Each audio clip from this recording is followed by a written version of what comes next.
राज्यातील दुष्काळग्रस्त स्थितीचा विचार करून 15 ऑक्टोबर पासूनच गळीत हंगाम सुरू करण्यात येईल, अशी माहिती मुख्यमंत्री पृथ्वीराज चव्हाण यांनी दिली. पुण्यात गळीत हंगामाच्या आढाव्याच्या संदर्भात नवीन सर्किट हाऊस येथे मुख्यमंत्र्यांच्या अध्यक्षतेखाली बैठकीचे आयोजन करण्यात आले होते. या प्रसंगी राज्याचे सहकार मंत्री हर्षवर्धन पाटील, साखर संघाचे अध्यक्ष विजयसिंह मोहिते पाटील, साखर आयुक्त कार्यालयातील पदाधिकारी आदी उपस्थित होते.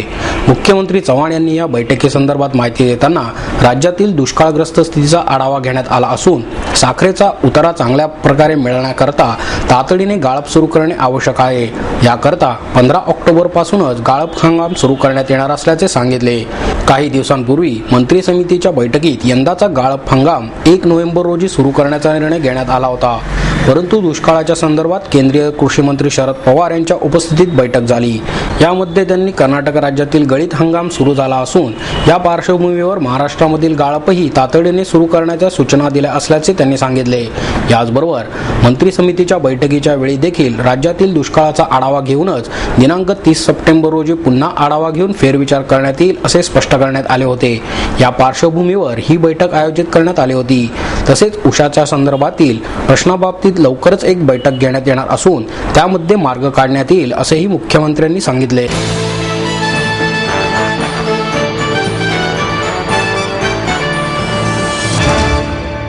पुणे महापालिकेच्या वतीने पुणे शहर स्वच्छता अभियानाला सुरुवात करण्यात आली. पुणे महानगरपालिकेच्या वतीने महाराष्ट्र राज्याचे पहिले मुख्यमंत्री आणि आधुनिक महाराष्ट्राचे शिल्पकार यशवंतराव चव्हाण यांच्या जन्मशताब्दी वर्षानिमित्त 1 मे 2012 पासून लोकनेते यशवंतराव चव्हाण पुणे शहर स्वच्छता अभियान राबवण्यात येत आहे. या अभियानाचाच एक भाग म्हणून दिनांक 2 ऑक्टोबर 2012 राष्ट्रपिता महात्मा गांधी यांच्या जयंतीनिमित्त पुण्यनगरीचे उपमहापौर दीपक मानकर यांच्या मार्गदर्शनाखाली चकाचक पुणे ही मोहीम राबवण्यात आली. नगरसेविका अश्विनी जाधव, मोनिका मोहोळ, पुष्पा कनोजिया, जयश्री मारणे, नगरसेवक रामचंद्र कदम, दिवा प्रतिष्ठानचे संस्थापक अध्यक्ष करण मानकर आणि सर्वपक्षीय पदाधिकारी तसेच कार्यकर्ते या चकाचक पुणे या मोहिमेमध्ये सहभागी झाले होते. केळेवाडी, शिलाविहार कॉलनी, मामासाहेब मोहोळ शाळा रस्ता, रामबाग कॉलनी, ज्ञानेश्वर उद्यान रस्ता, आरती सोसायटी रस्ता आदी भागात ही मोहीम राबवण्यात आली. आपल्या आरोग्याची काळजी आपणच घेत घरातील ओला कचरा आणि सुका कचरा वेगळा करून देता येऊ शकतो. तसे केल्यास पालिका कर्मचाऱ्यांचे कामही सोपे होऊ शकते आणि त्यांनाही कोणत्या प्रकारचा आजार होऊ नये हे होऊ शकते.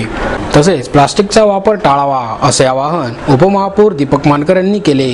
कोथरूड परिसर हा कचरामुक्त व्हावा यासाठी नागरिकांनीही पुढाकार घ्यावा असेही मानकर यावेळी म्हणाले.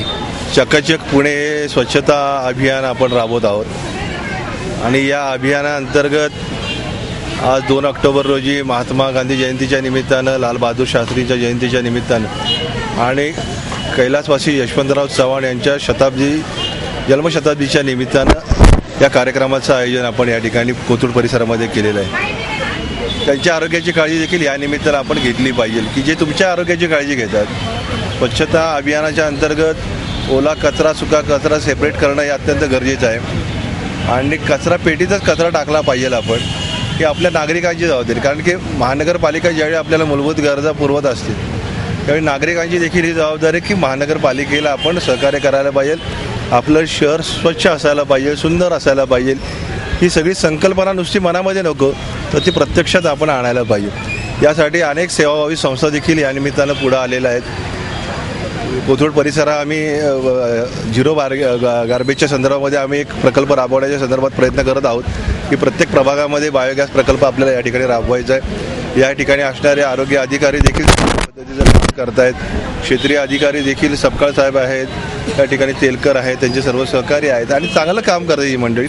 परंतु नागरिक जोपर्यंत या मुवमेंटमध्ये येत नाही तोपर्यंत स्वच्छता अभियान निश्चितपणानं मार्गी लागणार नाही असं म्हणलं तरी काही चुकीचं ठरणार नाही. महापौरांनी देखील पुणे शहरामध्ये हे आव्हान केलेलं आहे. त्या आव्हानाला आपण निश्चितपणे सामोरं जायला पाहिजे.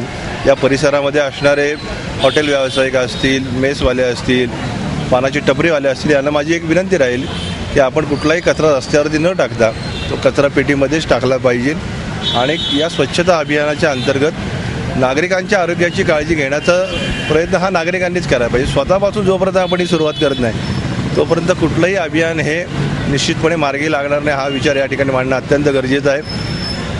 कारण की या ठिकाणी गांधी जयंती असेल किंवा लालबहादूर शास्त्री यांच्या संदर्भात आपण जर बोलायला गेलो तर या प्रत्येकाने समाजाच्या जीवनाला एक दिशा देण्याचा प्रयत्न या निमित्तानं केलेला आहे. यशवंतराव चव्हाणांनी देखील तेच काम केलेलं आहे. म्हणून या दिशेवरती, ह्या मार्गावरती जाण्याचा प्रयत्न या निमित्तानं आपण सगळ्यांनी करायला पाहिजे.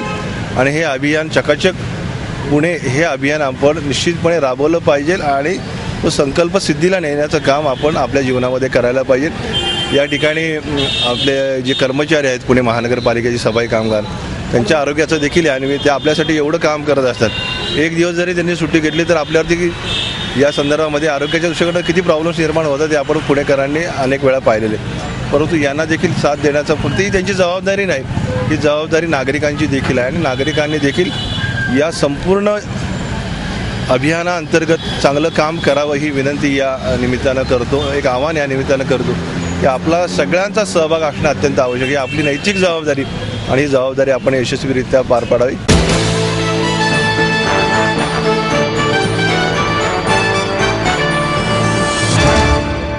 राष्ट्रवादी युवती काँग्रेस मेळाव्याचे गणेश कला क्रीडा मंच येथे आयोजन करण्यात आले होते. या मेळाव्याला महापौर वैशाली बनकर, अजित पवार, खासदार सुप्रिया सुळे, खासदार वंदना चव्हाण, हेमंत टकले, श्रीनिवास पाटील आदी उपस्थित होते. पवार म्हणाले, राजीनामा द्यायला सांगितला नव्हता, सतसत वेग बुद्धीला स्मरून राजीनामा दिला. कर नाही त्याला डर कशाला. राजीनामा दिल्यानंतर कामे अडून राहतील अशी अनेकांना भीती वाटत आहे. परंतु दर शनिवारी मी पुण्यात येत असतो. सुळेही दर सोमवारी पुण्यात असतात. तुम्ही तुमचे प्रश्न आमच्याकडे येऊन सांगू शकता. उपमुख्यमंत्री नसलो तरी राज्यात इतर मंत्री आहेत, त्यांच्या मार्फत पाठपुरावा करू. पुढील आठवड्यातच गृहमंत्री आर पाटील यांची वेळ घेऊन युवतींच्या तक्रारींबाबत संबंधित खात्यातील अधिकारी आणि पदाधिकाऱ्यांची बैठक घेऊ. आर्थिकदृष्ट्या कमकुवत मुलामुलींना शिक्षण मिळालेच पाहिजे. ओबीसी आरक्षणातील विद्यार्थ्यांना केंद्रांकडून आणि राज्याकडूनही शिष्यवृत्ती मिळते, परंतु राज्याकडून शिष्यवृत्तीला उशीर होतो. त्याविषयी येत्या अधिवेशनात अर्थमंत्री जयंत पाटील यांच्याकडे मागणी करू असे आश्वासन पवार यांनी दिले. मुलींची छेडछाड, हुंड्यासाठी छळ अशा अनेक प्रवृत्ती समाजात निर्माण झाल्या आहेत. जास्तीत जास्त युवतींनी राजकारणात आले पाहिजे. अलीकडे राजकारणाकडे पाहण्याचा दृष्टिकोन बदलला आहे. गुन्हे केलेले लोक खासदार, आमदार म्हणून काम करतात. अनेकांनी खून केले आहेत तरी उजळ माथ्याने ते वापरतात.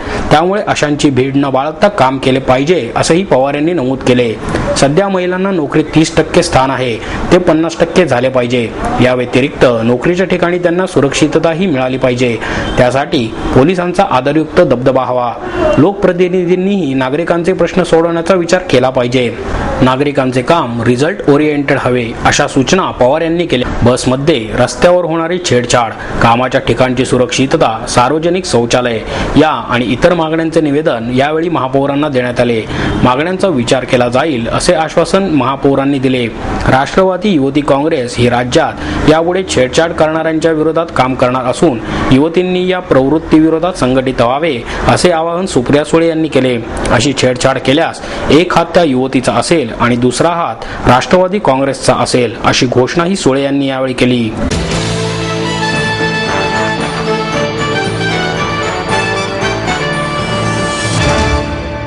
शेतकऱ्यांचे पैसे खाल्ल्याची लाज वाटली म्हणून माजी उपमुख्यमंत्री अजित पवार यांनी राजीनाम्याचे नाटक केले अशी टीका स्वाभिमानी शेतकरी संघटनेचे अध्यक्ष खासदार राजू शेट्टी यांनी केली. जलसंपदा खात्यातील भ्रष्टाचाराचा गौप्यस्फोट करणारे महाराष्ट्र इंजिनिअरिंग ट्रेनिंग अकॅडमीचे मुख्य अभियंता विजय पांढरे यांना पाठिंबा देण्यासाठी या राज्यव्यापी आंदोलनाचा प्रारंभ महात्मा गांधी यांच्या जयंतीचे औचित्य साधून स्वाभिमानी शेतकरी संघटनेच्या वतीने रॅली काढून करण्यात आला.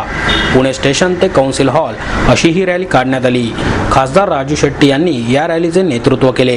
यावेळी संघटनेचे प्रदेशाध्यक्ष सदाभाऊ खोत, आमदार विजय शिवतारे, अजित अभ्यंकर, डॉक्टर कुमार सप्तर्षी आदी उपस्थित होते.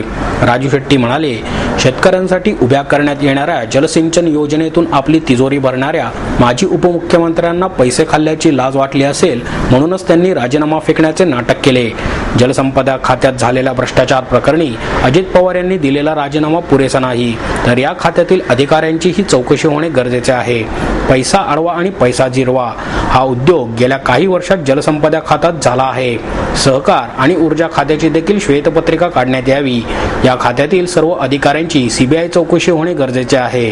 नोकरीला हजर होताना त्या अधिकाऱ्यांची असलेली मालमत्ता आणि सद्यस्थिती यांची चौकशी होणे गरजेचे आहे. शेतकऱ्यांवर गोळीबार करणारी मंडळीच आज पदावरून गेल्यावर आपण शेतकऱ्यांची मुले असल्याचे सांगत फिरू लागले आहे. परंतु दुटप्पी भूमिका घेऊन फिरणाऱ्यांना राज्यातील शेतकरी कदापि माफ करणार नाहीत. 71,000 कोटी रुपये नेमके गेले कुठे हे एकदाचे जाहीर करा. कदाचित शेतकऱ्यांचे पैसे खाल्ल्याची लाज वाटली असेल म्हणूनच अजित पवारांनी राजीनाम्याचे नाटक सुरू केले आहे, अशी घणाघाती टीका शेट्टी यांनी यावेळी केली.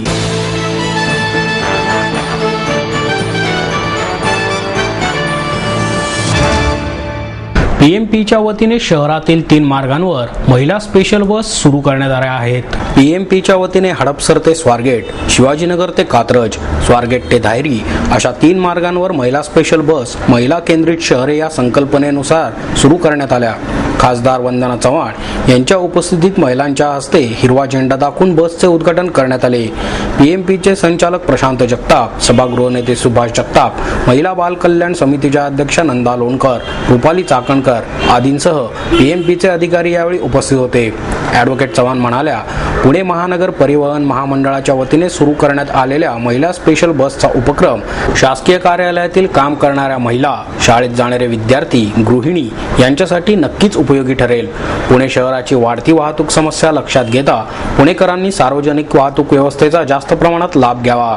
त्यामुळे वाढते प्रदूषण आणि वाढते अपघात यांना आळा बसू शकेल.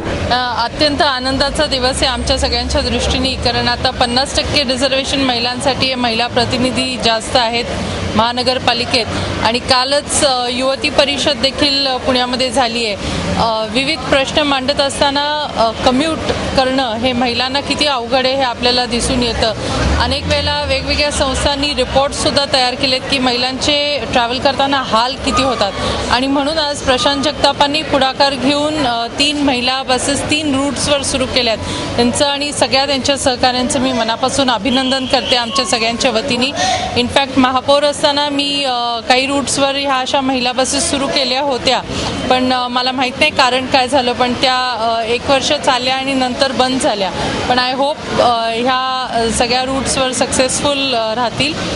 महिलांसाठी स्पेशल, कारण आपण जरी इतर बसेसमध्ये काही सीट्सचं आरक्षण ठेवलं तरी पण असं लक्षात येतं की आरक्षित सीट्स असून सुद्धा तिथं पुरुषच बसलेले असतात आणि ते उठत नाहीत, महिलांना जागा देत नाहीत. स्पेशल महिलांसाठी आणि विद्यार्थ्यांना स्पेशली ह्याचा निश्चितपणे उपयोग होईल. मी PMPMLचं मनापासून अभिनंदन करते. 3 रूट्सवर ह्या सुरू केलेल्या आहेत. आणखीन अभ्यास करून, आणखीन थोडा रिसर्च करून, आणखीन कुठल्या रूट्सवर जास्त महिला ट्रॅव्हल करतात, विशेष करून गव्हर्नमेंट ऑफिसेसमध्ये अनेक महिला जातात, तर ऑफिस टायमिंग्समध्ये सुद्धा त्यांना अशा बसेस त्या टायमिंगमध्ये देण्यात यावा अशी मी ह्या निमित्ताने आणखीन विनंती करणार आहे.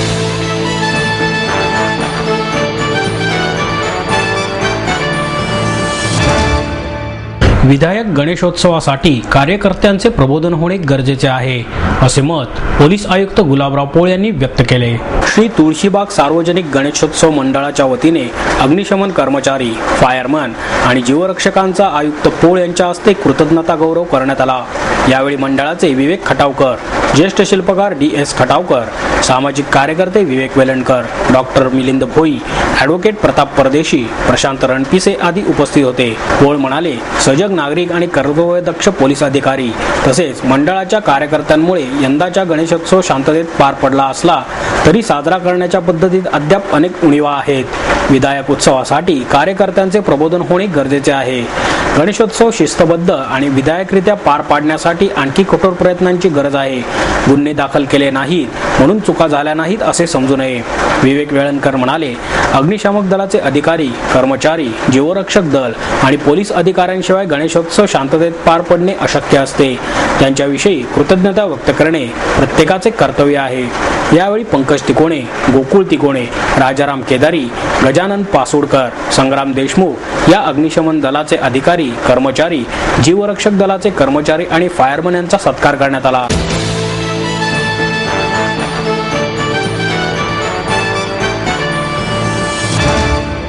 आणि याबरोबरच हे बातमीपत्र संपलं.